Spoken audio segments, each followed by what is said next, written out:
everybody, it's Alyce-Kay Ruckelshaus from Threshold of Hineni, and what a massive mess of stuff I have here, right? I thought that I would do something I've never done, and that's to show you how I kind of decide what I'm going to use in my journals. And it's something that I do as I work along, but one of the things that I do is I shop my craft room for things that might go in the journal. Obviously not all this is going to, but I look around for ideas and things that are the right colors and fit the mood of what I'm trying to do. So I'm just going to show you the things that I pulled aside for this journal. So first of all, what I've already used is these scraps from books, and I pretty much keep the books out where I can get to them. And these are all inked up with vintage photo ink from Ideology. And then I've got what I used inside this one. I didn't use a bunch of different kinds of paper. I just used some of my coffee stained paper, and then I used some of these cotton laces that I got from Amazon, and anything that I got on here that you could get someplace, I'll make a link to. And then I used some of my sari silk ribbon that I sell in my store, in my shop. I'm not sure if I have this one listed yet, but if I don't and you want it, just let me know and I'll make a listing for it. So anyway, so that's what we've got so far in this little notebook that I'm doing. And I'm going to Mod Podge all this, but just haven't gotten to it yet. In fact, I think I have to order some Mod Podge. It seems like I'm out of it. So I'm going to be Mod Podging the outside, but we can work on the inside while we're waiting for that. Okay, so let me put this journal aside and show you what I went around and picked out. So I have these scraps that I've been collecting. As I work on journals, I just collect the scraps, like extra ribbon that I had already cut but didn't use, or thread that I can use as messy thread, edges of fabric that I've torn, like this. Here's some from a cardboard thing that I opened up, and I just thought, well, it fits with this color, and I might be able to use it someplace. There's some buttons in here, just all kinds of odds and ends. So I looked for whichever one of the tins I had that fit the colors for this notebook, and I went ahead and grabbed those out. And then I also have, let me put the journal out of the way. Then I also had, let's see, I was working on another journal, and I had my package of flowers and butterflies out. And so while I was doing that, I looked for any flowers and butterflies that were the right color for this journal, and I got those out. And then I had this little fabric scrap that I thought could go in there. I think it might be too thick for this one. I had a bit of my fabric ribbon that I sell in my store that I thought would go with it well, and some more of the sari ribbon. I have some grosgrain ribbon and some satin ribbon. I think this one is like an opaque one. And then this satin ribbon. All of those I thought would go well. I had a scrap here of this ribbon, and that would be really pretty someplace on it. A butterfly that went well. Oh, here's a book if I want to use some more book pages. This is what I use some of the pages from on the cover. This button I'm thinking about using on the cover. Not sure. You know, none of this I'm sure of yet. It's just, I just get out what I think will be the possibilities. There are a couple of scraps from books that I had inked up and ready to go on the cover that I didn't use. And then here's a Chester River Knitting Company tag from my husband's sweaters that he made and sold. So I might use that in there. It's the right colors. So let's put this away. And then I had a package of Hobby Lobby ribbons, and I'm thinking, I'm not sure, this might be too, yeah, I think this is too much to go in that poor little tiny notebook. Let me see here. Yeah, that would pretty much overwhelm it. I don't know, tell me what you think, because I like it. I'm not sure.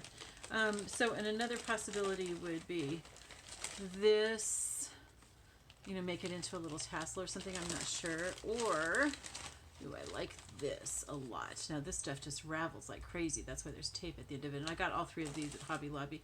But this would be really pretty to put on there someplace. So that's a possibility. So I'm keeping that out. And then I have a whole bunch of lace. This is polyester lace that I coffee dyed at one time. So I have all these. And so I'll keep those out. I think I've pretty much already got as much lace as I need on here though, on the edges. I don't want to make this too much fatter because it's kind of a hard cover. It's not quite, yeah, it's kind, I would say this is hardcover. So I can't really, I don't want to make it like out like this, you know, so full of stuff. So I'm not going to put a ton of pockets and stuff in. I'll just put some. I also had this fabric ribbon in my shop, and so I could use that. I mean, on something this small, this is big enough to be a pocket. So that's a possibility. And then this, even though it's a trim, it's actually big enough to be a fabric flip in this notebook. So like, look at this. If I did something like that, that's a nice little fabric flip. So that's a possibility too. Then there's this, which I'm actually thinking might be a possibility on the cover, like that, and then have something else on top of that. I'm not really sure, but you know, like I said, I'm just getting out possibilities right now so that I've narrowed it down from everything in my craft room, which is a huge craft room, down to the possibilities. Here's some more of that ribbon. Okay, and then let's see, I saw these envelopes that I had dyed, coffee dyed. Now, of course, these are too big for the page, but what I could do is fold them in half and put one on each side of the signature, or I could have like an envelope on one side and then fold it in and then connect it to one of these cards, which I would probably have to, yeah, I'd have to cut down to fit in here. So that's a possibility. And also when I dyed it, when I coffee dyed it, the glue all washed off. So I could leave it so that it can be written on like this, or I can glue it shut again so that it's just, you know, an envelope that's ready to be used. So lots of possibilities with that. For an extra page, I have this yarn of bills, which actually I have some scraps of it out here. So I'm going to just put the spool away, or it's actually called a cone. And then this could work, and this could work. Those are both from my shop. I have spools of ribbon that I made from these fabrics. There's this little, I don't have very much of this left, but I had, wow, it's all tangled up. I had bought this edging to use on matzo covers like 20 years ago, and so I'm slowly but surely using it up. And sometimes I use it for trim, sometimes I just cut off like enough to use one tassel, so that might be kind of cute. Twine, that's probably how I'm going to bind it, because the twine's really strong and it binds it really nicely. Here's some more of my fabric ribbon, and that's actually big enough to make a pocket in this little tiny journal. How cute. That would be fun. Did I show you this already? That's also ribbon from my shop. And then I have a whole bunch of Bill's buttons that I pulled out as possibilities. The glue sticks wouldn't be used in there, but these could all be possibilities of buttons that I would use like on the cover or something, not inside, but on the cover. That could be fun. So I'm not really sure what I'm doing yet with it. So those are all great ideas. Oh, here's some more lace hem tape that is just the right size.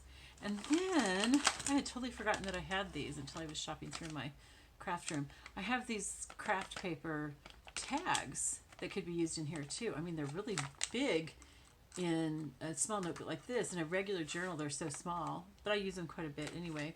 I've been using the white ones and inking them up. I didn't remember that I had these brown ones, so those are perfect. So those might be used too. So anyway, so that's, oh, and then if I use the envelope and a card, then washi tape would be, I would glue this washi tape actually. I don't trust the stick, but I would glue those two things together, leaving a little bit of space between them, and then I could put them wherever I want in the signature, and this would be what I would actually bind in. Okay, so either, I'd probably sew it actually rather than gluing it, but if you don't sew, then you could glue it. Okay, so those are just the ideas. I didn't have to pull out a whole lot. I didn't pull out any note cards or anything for this because, like I said, it's already so thick, and I don't want to make it thicker. So, yeah, so that's what we have so far. That's what I shopped, and next time we're going to work on putting some extras in on some of these pages. We're not going to decorate all the pages. Well, we might decorate most of the pages, but we won't put like pockets and flips and stuff on too many of them because, like I said, it's already almost as thick as I want it to be. I don't really want it to be much thicker than that. All right, I love you all. I will talk to you later. Bye-bye.